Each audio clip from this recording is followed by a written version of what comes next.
কিয়ামত কবে হইব? কিয়ামত কবে হইব? তো আল্লাহ রাসূল চুপচাপ বসে রইছে, কথা কনা। কিছুক্ষণ পর মুস্কি হাসি দিয়া বলে, মা আত্তালাহা ইয়া ও সাহাবী, এই কিয়ামতের জন্য তুমি কি প্রস্তুতি নিছো যে কিয়ামতের জন্য পাগল হয়ে গেলে? কিয়ামত কবে হবে পাগল হয়ে গেলা? আসেনি কোনো প্রস্তুতি? বন্ধুর বাড়ি যাইবা? সাহাবী বলেন, পয়গম্বর, মা আত্তালাহা, আমার কোনো প্রস্তুতি নাই, কিন্তু একটা প্রস্তুতি আপনার কাছে বলি, ওয়ালাকিন ইউহিব্বুল্লাহ ওয়ার রাসূলা ওয়া রাসূলাহু, আমি পয়গম্বর আপনার বন্ধু আল্লাহরে ভালোবাসি, আর আপনার ভালোবাসাটা আমার অন্তর ভরা আছে রে নবী, এর বাইরে কিছু নাই। ওগো সরকার,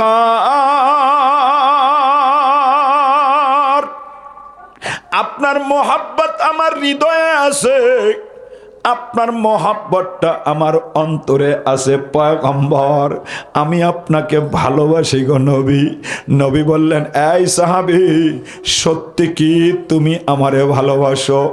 ওই যে হযরত মাওলানা আব্দুর রাজ্জাক দামাত বরকাতুহুম বলে গেলেন, কি বলে গেলেন? যে রসুলের মোহাব্বত এটা ঈমান, যার অন্তরের মধ্যে নবীর মোহাব্বত নাই, ওই লোকটা পাক্কা মুমিনের খাতায় নাম লেখাইতে পারে না। কথা ঠিক না বেঠিক? নবীর মোহাব্বত ঈমান। কোন বান্দার অন্তরের যদি বিন্দু মাত্র নবীর মোহাব্বতের ভাব লাগা যায়, ওই বান্দার নাজাতের জন্য এইটা ওসিলা হয়ে যায়। এই বাবা, আপনাদেরকে কেমনে বুঝাইব ভালো করে বুঝেন। আল্লাহর নবী একদিন মসজিদে নববীতে ওয়াজ করতেছেন। বলেন কোথায় ওয়াজ করতেছেন? একটা ইহুদির ছেলে ওই কোনার মধ্যে এসে দাঁড়াইছে।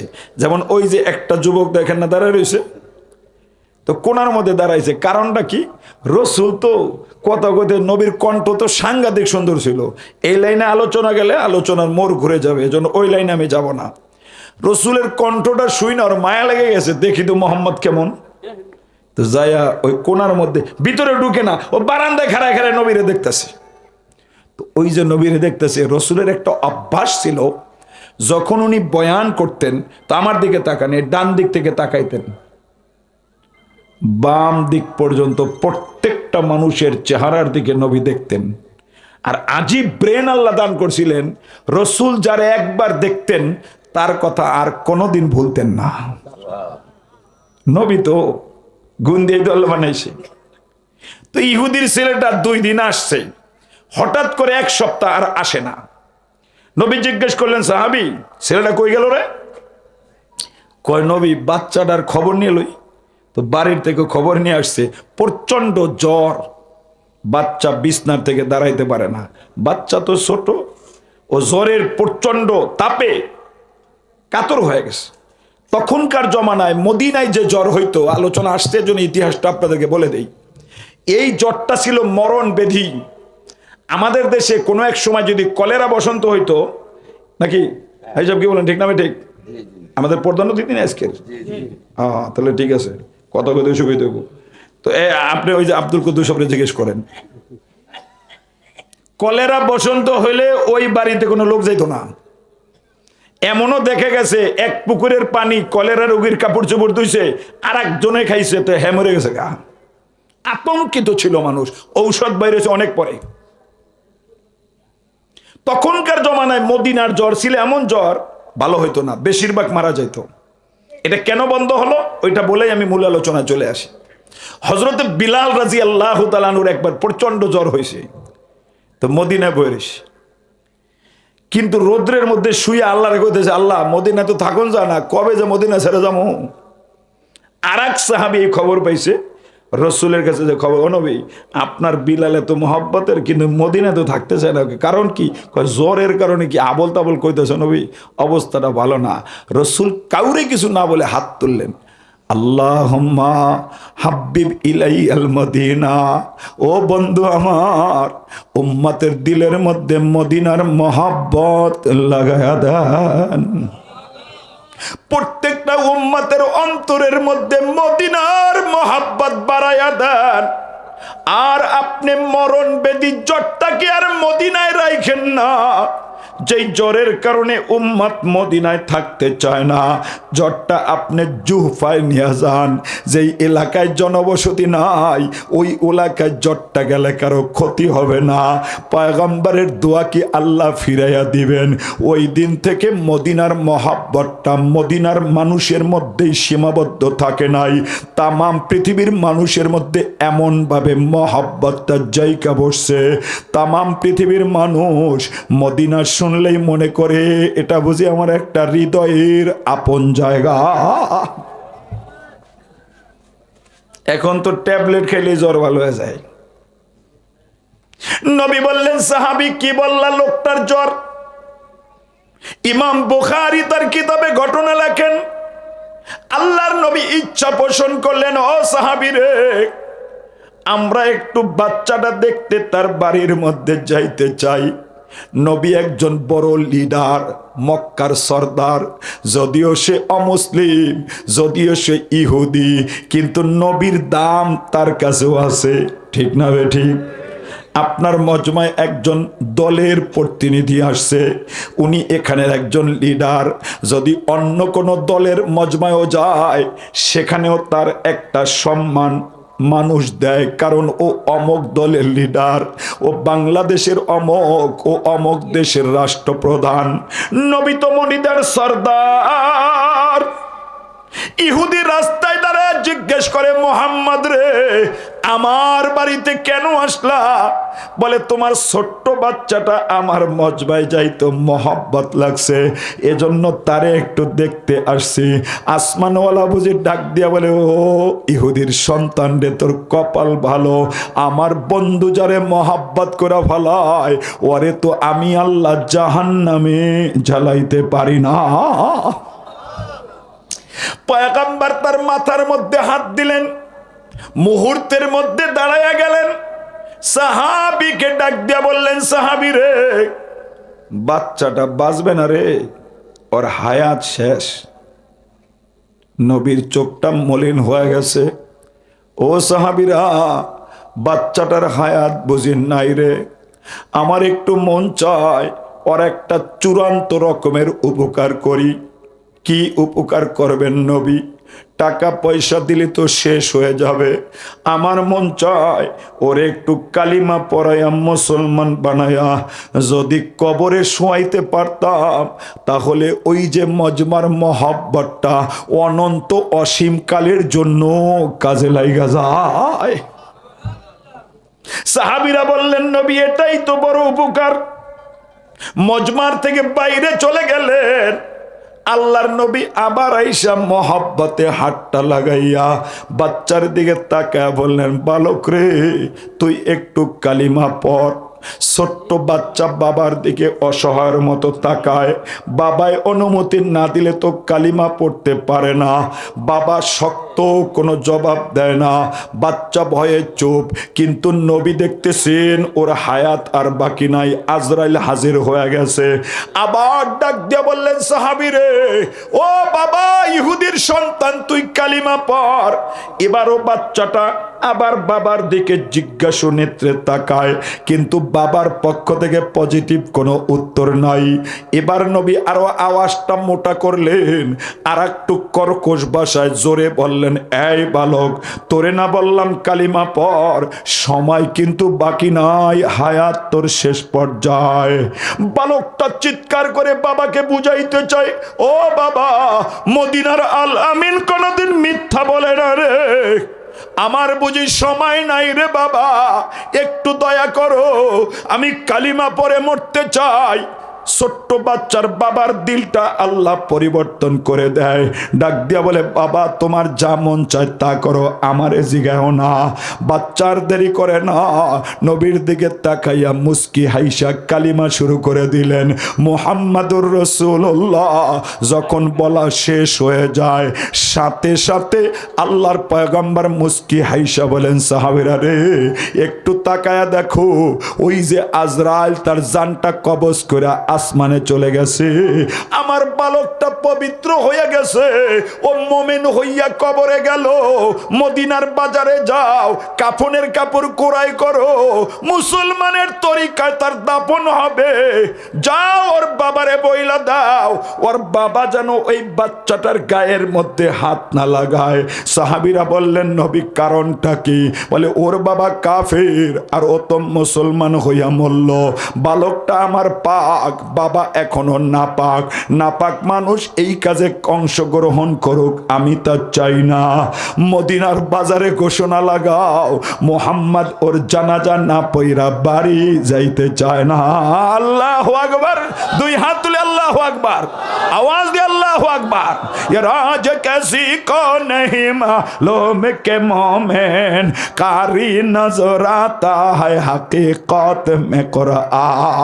যদি কোনো একটা মজমায় চলে যাও বাবা, একজন নেককার মানুষের চেহারার দিকে যদি নজর পড়ে যায়, নজরে নজরে যদি ভাব লেগে যায়, আল্লাহর রাসূল বলেন এটাও বান্দার নাজাতের ওসিলা হয়ে যায়। কেমনে আপনাদেরকে বুঝাইবো এটা আমি জানি না। একজন বুড়ি নবীর ভয়ে পালাইয়া পাহাড়ে যাইতেছিল, মনে আছে আপনাদের? ঘটনা শুনেন নাই? 2 মিনিট শুনেন তো। রসুল পাহাড়ের কোনায় খাড়া রয়েছে আর বুড়ি আন্দিয়া যাইতেছে।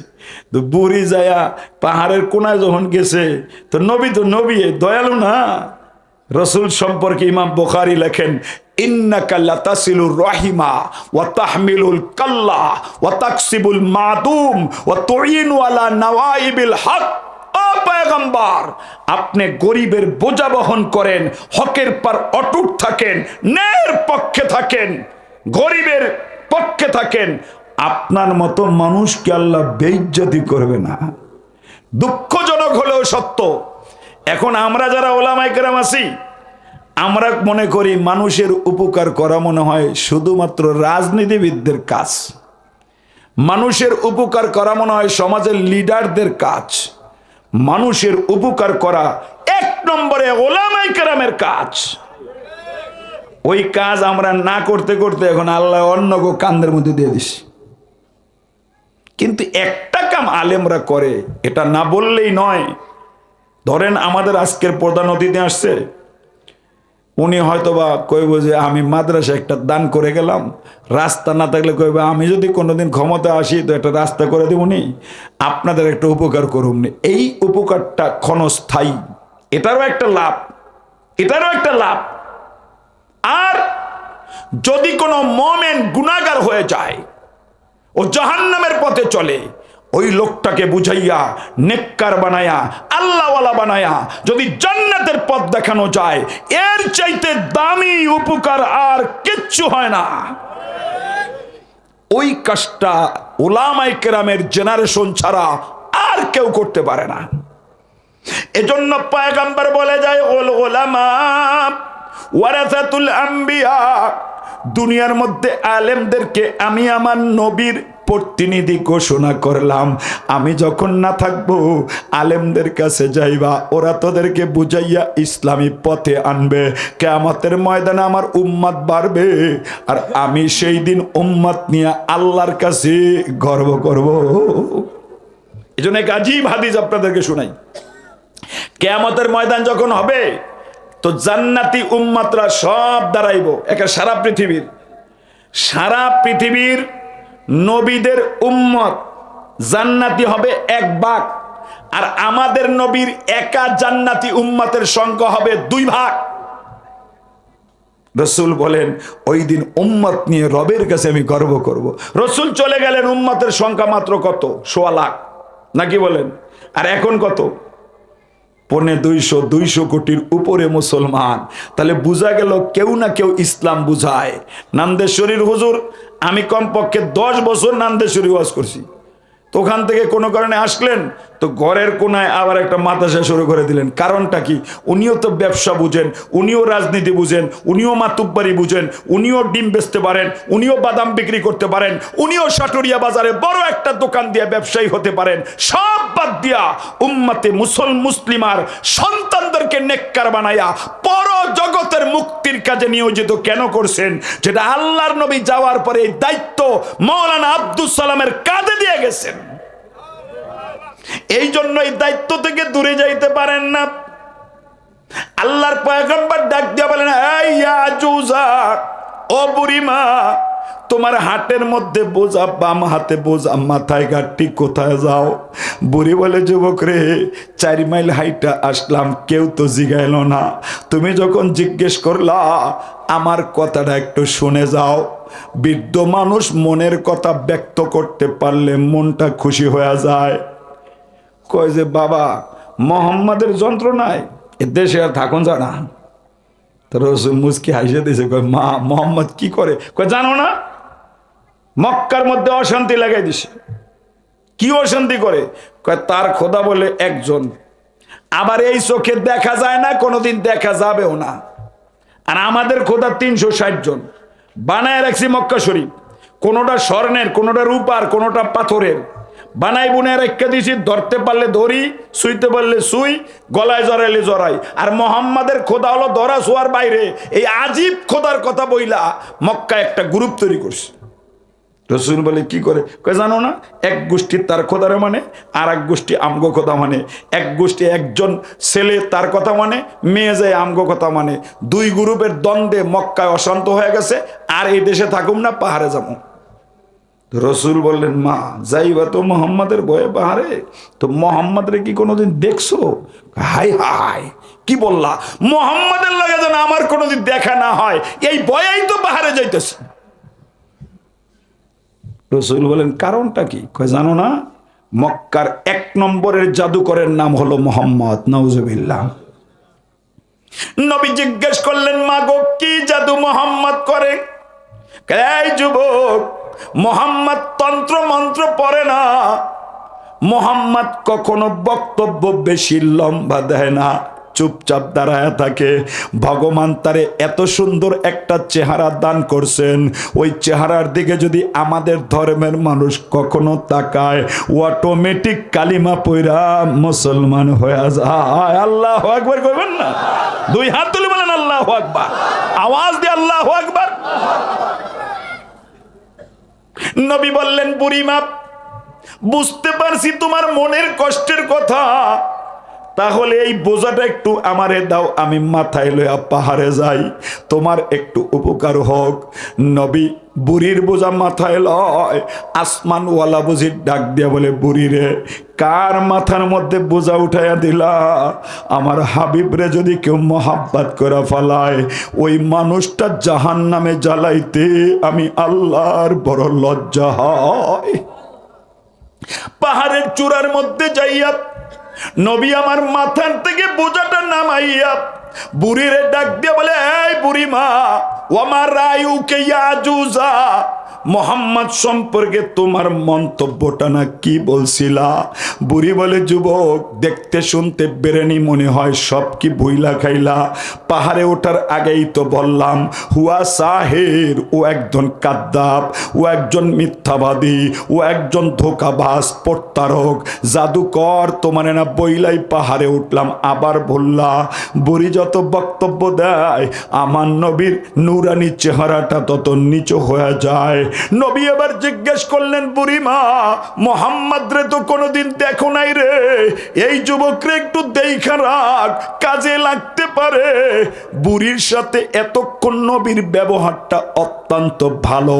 এজন্য বুড়ির দিকে আল্লাহর নবী বুড়ি আল্লাহর নবীর দিকে তাকায়, বুক ভরা মহব্বত। মক্কায় তোর মতো ছেলে নাই, তাকাইতেই চোখটা পলকে আটকায়া যায়, আর পলক মারে না। নবী জিজ্ঞেস করলেন, বুড়িমা চাতক পাখির মতো কি তাকায়া দেখো?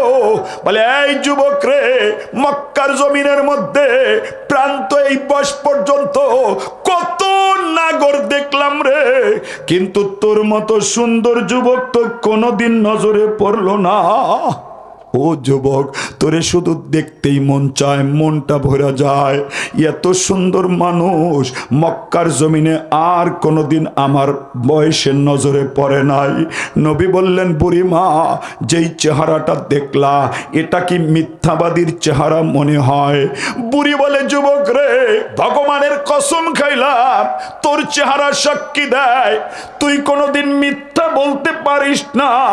আল্লাহর পয়গম্বর এবার জবাব দিলেন, বুড়িমা তাহলে একটা কথা শুনে লও, মোহাম্মদ পাগল না, মোহাম্মদ জাদুকর না, মোহাম্মদ মিথ্যাবাদী না।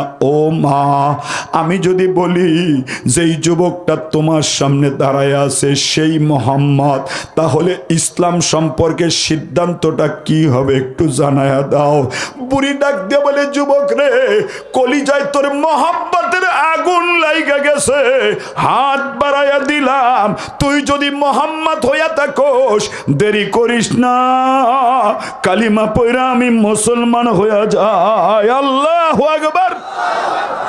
এই যুবক বন্ধু, বৃদ্ধ বাবা, সরকারে দো আলম নবী মুহাম্মদুর রাসূলুল্লাহ সাল্লাল্লাহু আলাইহি সাল্লামের মহব্বত, এটা বান্দার জন্য ঈমান, এটা বান্দার নাজাতের ওসিলা। কথা ঠিক না বেঠিক? এই মহব্বতটা সাহাবাই কেরাম লালন করতেন। এজন্য হযরতে সিদ্দিকে আকবরকে আল্লাহর নবী জিজ্ঞেস করলেন, এই আবু বকর, তুমি আমার কাছে কি তোমার পছন্দ একটু বলবানি রে?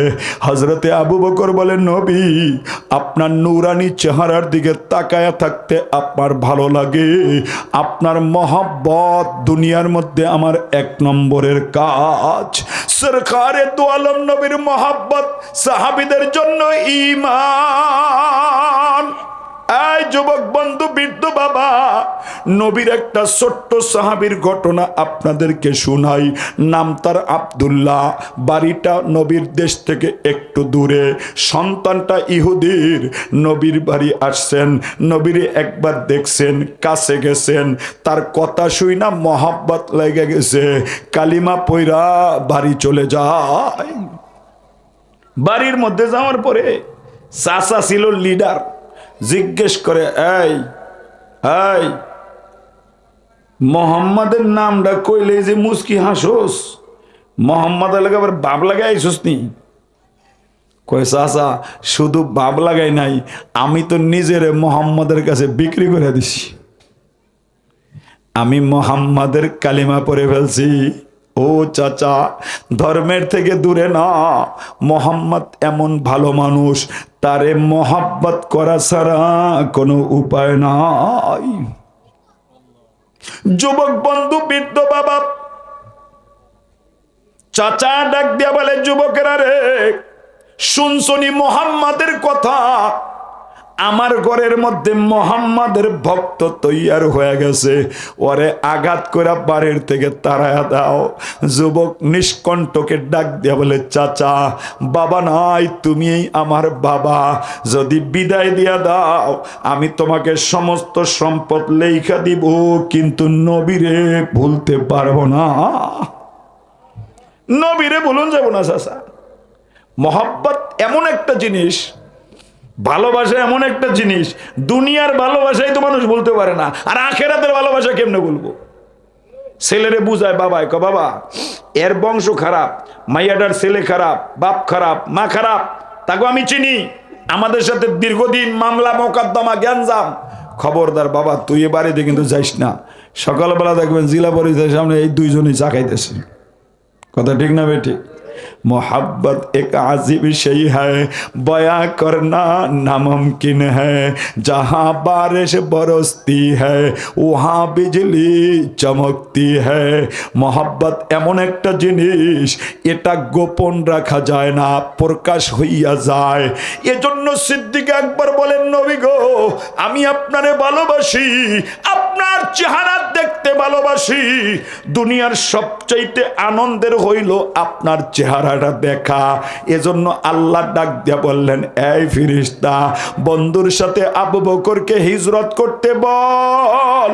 ও আমার বন্ধুরে যখন ভালোবাসে, বন্ধুরে তার কাছে আমানত রাখলাম। গারে সৌরের মধ্যে আল্লাহর পয়গম্বর ডাক দিয়া বলে, আবু বকর, 5000 ফিট পাহাড়ের উপরে উঠলাম, দেখলা তো দিলটা দুর্বল হয়ে গেছে, পাওয়ার চলে না, ঘুম আইসা যায়। নবীরে বলে, নবী গো, বালিশ নাই, খেতা নাই, কেমনে ঘুমাইবেন? আমি আবু বকরের রানটা বিছাইয়া দিলাম, রানের উপরে একটু ঘুমায়া যান। ও নবী, চেষ্টা করব আপনার ঘুমের যেন কোনো ব্যাঘাত না হয়। আল্লাহর পয়গম্বর আরাম করতেছেন, আর আবু বকর নবীরে তাকায় তাকায় দেখতেছে। আল্লাহ বুঝি ডাক দিয়ালে, আবু বকর, বন্ধুরে তুই দেখতে চাস? তোর রানের উপরে বন্ধুরে আমানত রাখলাম 72 ঘন্টা, দেখাল। এমন দেখার সুযোগ দুনিয়ার কোনো সাহাবী পাবে না। সিদ্দিক একবার তাকায়া তাকায়া দেখতেছে, আর আল্লাহর বানানো বান্দার দিকে নজর পড়তেছে। যত দেখে তত মজা লাগে, যত দেখে তত মজা লাগে, স্বাদ মিটে না। ও বাবা, মদিনার মাটিতে গেলেই তো মানুষের স্বাদ মিটে না, রওজা দেখলেই তো স্বাদ মিটে না, আর ওই নবীরে যদি দেখতো স্বাদটা কি মিটবে রে? সিদ্দিক একবার তাকায় রইছে, কখন যেন বিষাক্ত সাপে কামড় দিয়ে দিছে।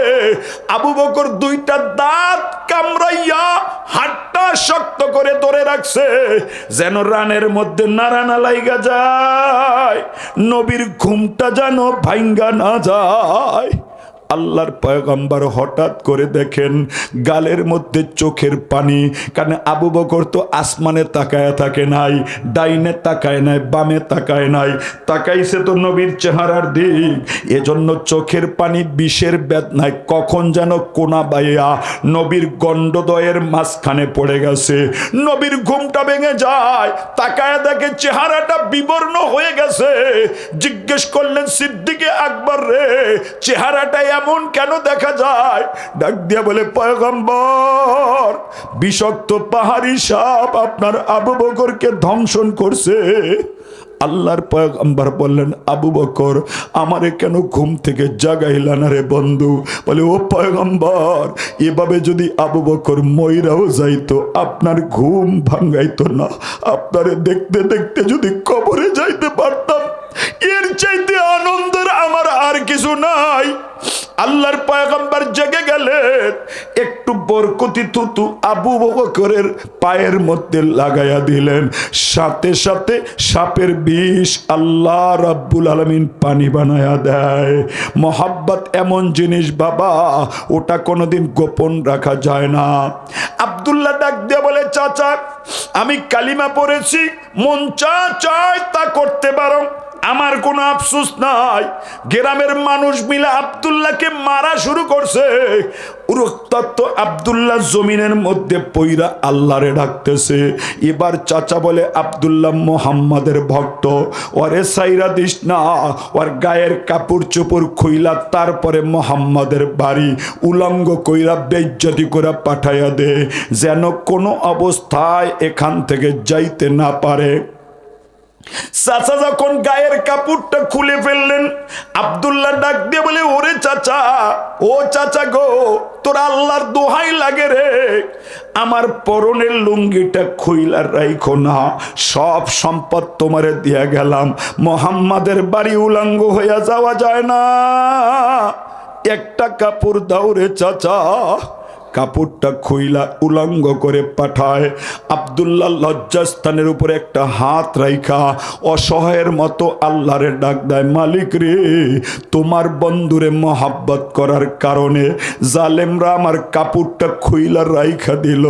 বন্ধু বুঝি ডাক দিয়ে বলে, আব্দুল্লাহ বাড়ি চইলা যা, এমন কাপড় পরাইয়া তোরে কবরে রাখবো, ওই কবরে জাহান্নামের আগুন লাগবে না। আব্দুল্লাহ জুল বাজাদাইন মায়ের বাড়ি চলে গেলেন। মায়ের বিয়া হইছে পাশের গ্রাম।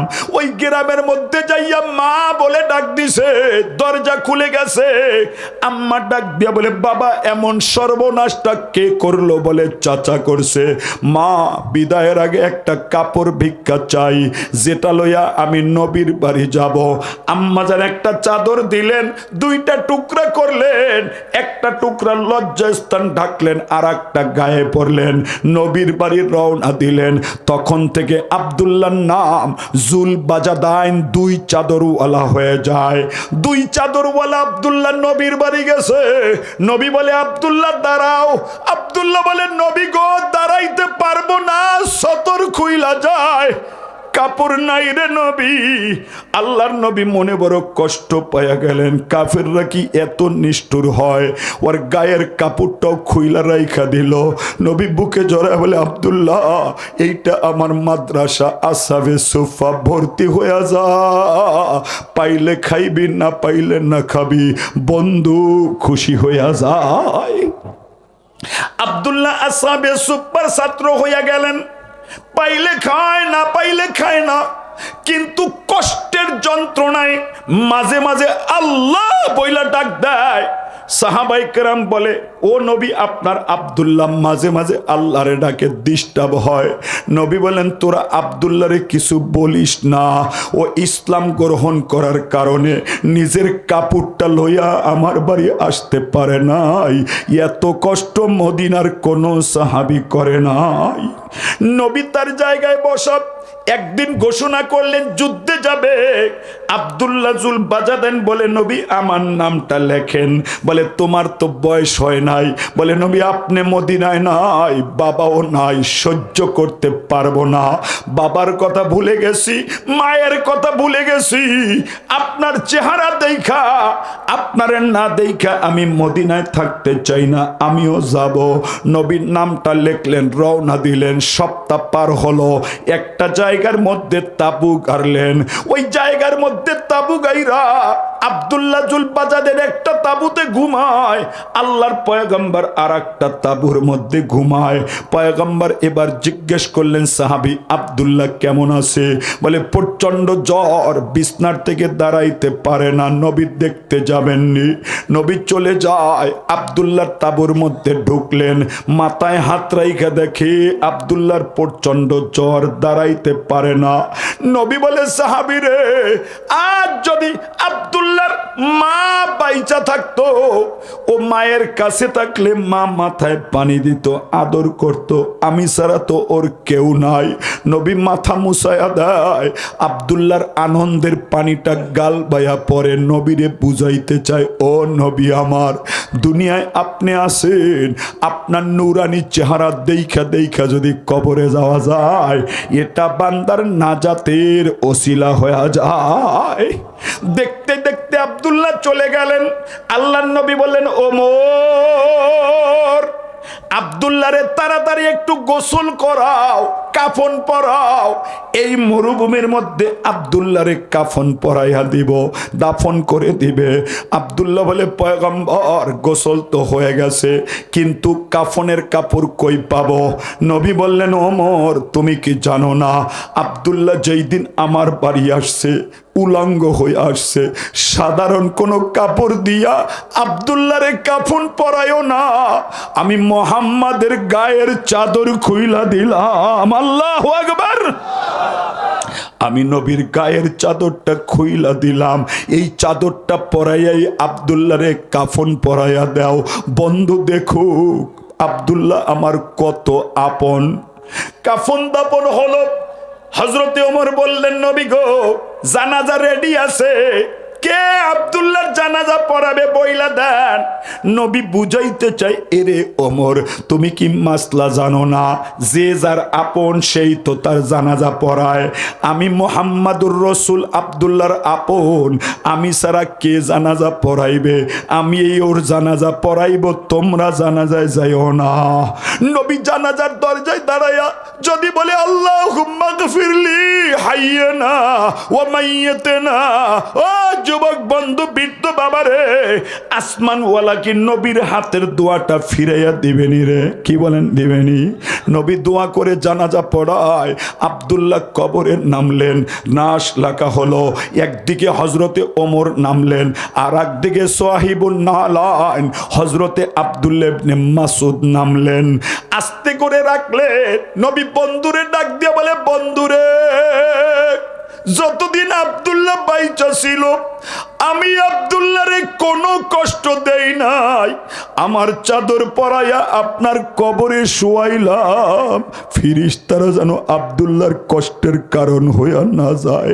ও বন্ধু, আমি আব্দুল্লাহকে আপনার কাছে আমানত রাখলাম, আমার আব্দুল্লাহরে আপনিই দেইখা রাইখেন।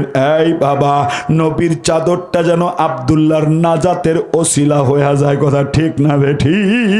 এজন্য পয়গম্বর বলেন, ইয়া আইয়ুহাল্লাযীনা আমানুত্তাকুল্লাহ, আমার বন্ধু বইলা দিছে গুনাহ মুক্ত জীবন গড়, ওয়াবতাগু ইলাইহিল ওয়াসিলা, দুনিয়ায় যতদিন বাইচা থাকবা ওসিলা তালাশ করবা, আমার নবীর মহব্বতটা ওসিলা। কথা ঠিক না বে ঠিক? যার অন্তরে নবীর যত মহব্বত, মনে করবা তার ঈমান তত শক্ত এবং মজবুত বাবা, ওইটা তার নাজাতের ওসিলা।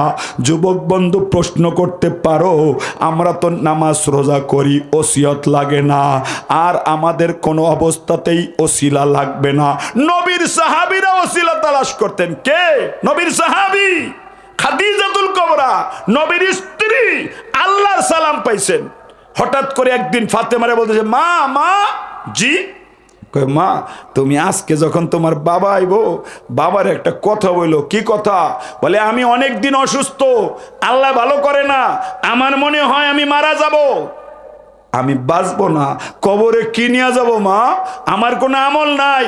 তোমার বাবারে বলবা তার গায়ের একটা পুরানো ছোট্ট চাদরের টুকরা তোমার মা ভিক্ষা চাইছে। ফাতেমা ডাক দিয়া বললেন, মা, বাবার একটা চাদর দরকার, আমারে কেন বলেন? বলে, এই ফাতেমা, তোর বাবারে তুই চিনস না? তোর বাবা যখন মক্কা দিয়া হাঁটে, আমার বিয়া হয় নাই, ছাদের মধ্যে দাঁড়াইয়া দেখলাম আসমানের কালো মেঘ তোর বাবারে ছায়া দেয়, রৌদ্রের তাপ লাগতে দেয় না। ফাতেমারে তোর বাবা রাস্তায় হাঁটে, গাছ তোর বাবারে সালাম দেয়, পাথর জবান কইলা তোর বাবারে সালাম দেয়।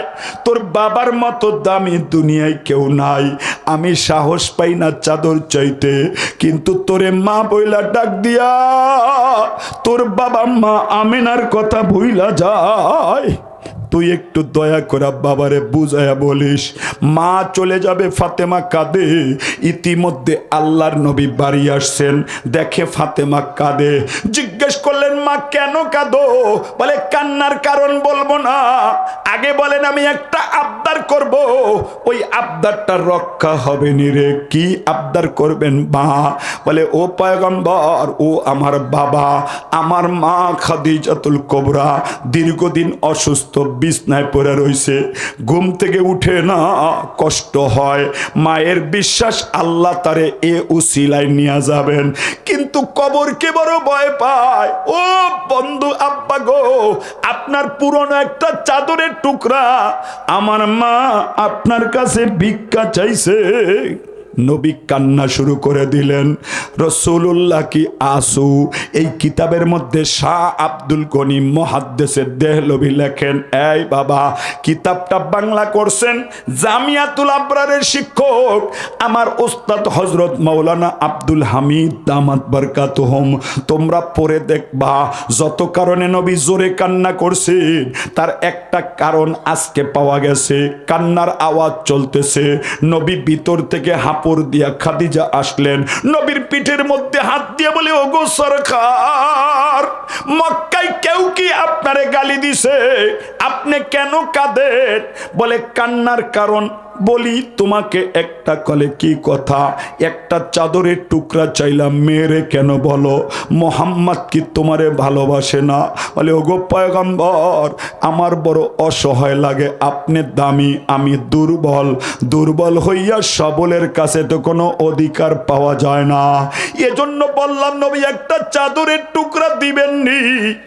আর নবী বলে, খাদিজা চাদরের টুকরা দিয়ে কি করবা? বলে, ও নবী আমার, অন্ধকার কবরে যখন রাখবেন, মুনকার নাকির আসবে, প্রথম প্রশ্ন করবে, মান রব্বুকা ইয়া খাদিজা, ও খাদিজা তোর আল্লাহকে। আমি যদি প্রশ্নের জবাব দিতে ভুইলা যাই, কবরে তো আযাব দিবে। আপনার একটা চাদরের টুকরা যদি পাই, ধুইয়া মুইসা আলমারিতে রাখবো, ওই টুকরাটা বুকে পেঁচাইয়া তারপরে কবরে ঘুমাইব। ফিরিস্তারে বলবো, ভাই আমারে প্রশ্ন করে বিরক্ত করো না, আমি তো তোমাদের নবীর চাদর গায়ে দিয়া কবরে ঘুমাইলাম। নবী গো, আমার বিশ্বাস আপনার চাদর যার বুকের উপরে থাকবে, ওই লোকটাকে আল্লাহ বেইজ্জতি করবে না, নাজাতের ওসিলা হয়ে যাবে। ও পর্দার আড়ালের মায়েরা, ও বালিয়াটির বন্ধুরা, তোমাদেরকে জিজ্ঞেস করতে চাই, খাদিজা কি কোনো স্বাভাবিক মেয়েনি? জোরে বলো, স্বাভাবিক মেয়েনি?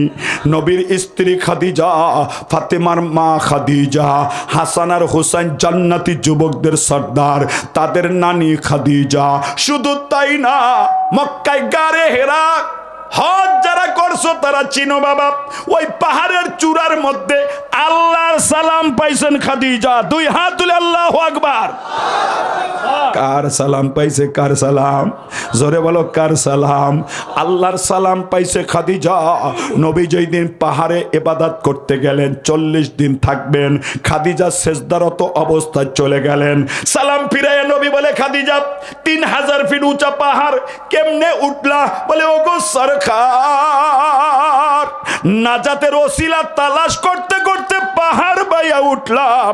আল্লাহর পয়গম্বর বললেন, খাদিজা কি চাও? বলে, নবী গো, যতদিন এখানে আপনি আল্লাহরে ডাকবেন, মাঝে মাঝে রুটি গোশত পাকাইয়া আমি খাদিজা আপনার পাহাড়ে দিয়া যাব। আল্লাহর পয়গম্বর বললেন, খাদিজা কষ্ট হবে। খাদিজা বুঝায়, নবী যদি কদমে কদমে নাজাতের ওসিলা হয়ে যায়, এটা আমার নাজাতের ওসিলা হয়ে যায়। নবী অনুমতি দিলেন। মাঝে মাঝে রুটি গোশত পাকায়া খাদিজা পাহাড়ে চলে যায়। এই যুবক বন্ধু, বৃদ্ধ বাবা, সরকারে দু আলম নবী মুহাম্মদুর রাসূলুল্লাহ, চলে যাবে আমি 5 মিনিট শেষ করে দিতে বয়ান, এরপরে কথা কইব ইনশাআল্লাহ। যুবক বন্ধু, বৃদ্ধ বাবা, সরকারে দু আলম নবী মুহাম্মদুর রাসূলুল্লাহ সাল্লাল্লাহু আলাইহি ওয়াসাল্লাম পাহাড়ের চূড়ার মধ্যে দাঁড়িয়ে আছে। খাদিজা আজকে আসে না। আল্লাহর পয়গম্বর কান্না শুরু করলেন। জিবরিল আসলেন, সালাম দিলেন। পয়গম্বর, বুঝতে পারলাম না কেন আপনি এখানে দাঁড়াইলেন? বলে, খাদিজা তো আসে না, রাস্তায় কি বিপদ হলো কি না? বলে, না, কোনো বিপদ নয়, খাদিজা আসতেছে, টেনশন করবেন না। ও পয়গম্বর, আজকে যখন খাদিজা আসবে, একটু খাদিজারে বুঝাইয়া বইলেন, আমার আল্লাহ খাদিজারে সালাম দিছে। আল্লাহু আকবার কইবেন না? ও পয়গম্বর, ভুইলা যাইয়েন না, আমি জিবরিল খাদিজারে সালাম দিলাম। সাটুরিয়ার বন্ধুরা রে, আল্লাহর সালাম পাইছেন খাদিজা, জিবরিলের সালাম পাইছেন খাদিজা, নবীর স্ত্রী খাদিজা, নবীর সাহাবী খাদিজা, ফাতেমার মা খাদিজা, হাসানের নানি খাদিজা, হুসাইনের নানি খাদিজা, আলীর শাশুড়ি খাদিজা, হযরতে ওসমানে গনির শাশুড়ি খাদিজা, নবীর স্ত্রী খাদিজা, প্রথম মুসলমান খাদিজা। কিন্তু কবরে যাইতে ভয় পায়। কি নিয়া কবরে রওনা দিলা রে বাবা? কেমনে কবরে ঘুমাইবা? কেন হারাম কামাই করো? কেন চুরি ডাকাতি করো? কেন আর একজনের জমির আইলটা কাইটা তোমার জমিটা বাড়ায়া দাও? কেন জাল দলিল করো রে বাবা? কেন মিথ্যা মামলা দেশ রে বাবা, কেন তুই মিথ্যা সাক্ষী দিতে থানায় যাস রে বাবা? অন্ধকার কবর কিন্তু ভালো জায়গা না, কথা ঠিক না বে ঠিক? এই বাবা, অপরাধ করা কবরে যাইস না, কবর ভালো জায়গা না। কার জন্য সম্পদ গইরা কবরে গুনা লইয়া যাও? তোমার বাবার কবরে তুমি যাও নাই, তোমার কবরে তোমার সন্তান যাবে না। নবী বললেন, খাদিজা একটা চাদর চাইলা, লাউ আরাত্তি জিলদি লাউ তিয়ান্নাকি ইয়া খাদিজা। ও খাদিজা, যদি বলো তো আমি আমার গায়ের চামড়া কাইটা তোমারে দিয়া দিব। আল্লাহু আকবার। নবী খুশি হইলেন, খাদিজা খুশি। বলে নবী তাহলে 2 নম্বর বলি। কি কথা? বলে যখন কবরে রাখবেন আপনি একটু কবরটা পাড়াইয়া দেন। কয় কেন? কয় জানেন না নবী, আপনি যদি পাড়াইয়া দেন তো মাটি পৃথিবীর কোনো দিকে যাবে না। আপনি বলছেন গুনাহগারের কবরের মাটি পৃথিবীর 2 প্রান্তে যাবে, বিদ্যুৎ গতি যাইসা চাপ দিয়ে হাড্ডি গুড়ি করে দিবে। ও নবী, আপনি যদি কবরটা পাড়াইয়া দেন, আপনার কদম ওভারটেক করার সাহস কোনো মাটির নাই। খাদিজা বললেন, নবী বললেন তোমার কথা রাখলাম। বলে নবী তাহলে সর্বশেষ কথা বলে দেই, যখন আমাকে আপনি কবরে রাখবেন, মেহেরবানি কবরে কবরের মাটির মধ্যে শোয়াইয়া চেহারাটা নিজের হাতে ঘুরাইয়েন। নবী বলে কেন? বলে আপনি বলছেন যার কবরে আযাব হবে চেহারাটা ফেরেশতারা উল্টা ঘুরাইয়া দিবে। আপনি যদি চেহারা ঘুরাইয়া দেন, আপনার হাতের অসম্মান কইরা কোন ফেরেশতা আমারে স্পর্শ করবে না, আমি আযাব পাবো না। নবী বললেন তোমার কথা রাখলাম। এই বক্তব্যের সপ্তাহ চলে গেছে, দুনিয়ার মধ্যে খাদিজা নাই। হঠাৎ করে খাদিজা দুনিয়ার মধ্য থেকে চলে গেলেন। বাবা, আল্লাহর নবী কাঁদে, স্ত্রী নাই। ফাতেমা কাঁদে, মা নাই। মক্কার মানুষ কাঁদে, গরিবের দরদি হারায় গেছে। আম্মা হজরতে ফাতেমা তো জোহরা কাফনের কাপড়ের টুকরাটা আইনা বাবার হাতে দিলেন। ওই চাদরটা পেঁচাইয়া নবী কবরে রাখলেন। কাফন দাফন হলো, কবরে দাঁড়াইয়া গেলেন। নবী চায় আমি একটু খাদিজারে শেষবার দেখা যাই কেমন আছে। নিচে তাকাইয়া দেখে চেহারা কেবলার দিকে নাই, আসমানে ঘুইরা গেছে। আল্লাহু আকবার। এই বাবা, আল্লাহর পয়গম্বর চোখ থেকে পানি বাইয়া পড়তেছে। আবার বাঁকা হইলেন, আবার চেহারা ঘুরাইলেন। দাঁড়াইতে দাঁড়াইতে দেখে চেহারা আসমানে আবার ঘুরা গেছে। নবী মনে করছে আযাব শুরু হয়ে গেছে। হাত তুললেন, বন্ধুরে খাদিজারে কি মাফ করা যায় না?